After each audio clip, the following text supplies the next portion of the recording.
They are like you know how there's a neural network, everything is connected to everything? One law cannot be taken in isolation from the entire system of laws and the system of justice that Allah created, because in isolation it can create injustice. It ravages justice. And that's why when Allah talks about His laws in the Quran, one of my favorite examples is divorce law. When He talks about it, He keeps talking about taqwa.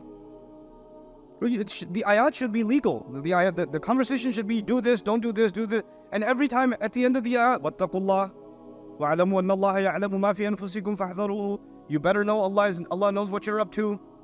You better know. Why is Allah saying you have to have taqwa of Allah? Because those laws that Allah has revealed can easily be turned into injustice in the absence of taqwa. Easily. You can take Islamic laws and do loads of injustice. And guess what the Israelites had done? The Israelites said, we are committed to the law of God without actually having the spirit of the law. There's something called the letter of the law and the spirit of the law. The spirit of the law is what produces justice. The spirit of the law was gone.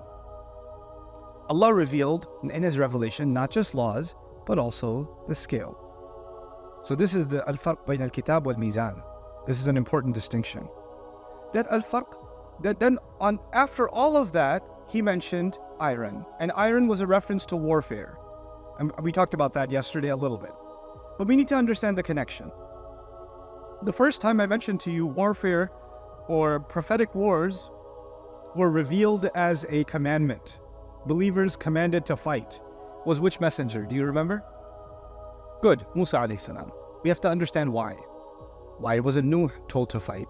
Why wasn't Ibrahim alayhi salam told to fight? Why wasn't Salih alayhi salam told to fight? You read all their stories, nobody's doing jihad. And all of a sudden, Musa alayhi salam wasn't even told to fight with Fir'aun. He wasn't told to fight, he was told to do da'wah. And then they're freed, they go in the desert, they're in Ummah, they're freed, and all of a sudden Allah reveals to them the commandment to do what? To fight. To fight. Why? What happened? And why couldn't you tell people to fight before? Why now? It has to do with law. If you guys are law students, you already know this. If you're sociology students, you already know this. If you're political science students, you already know this. Laws are different from morals. So I'll give you two terms now, laws and morals. Humility, is that a law or a moral? That's a moral teaching, okay?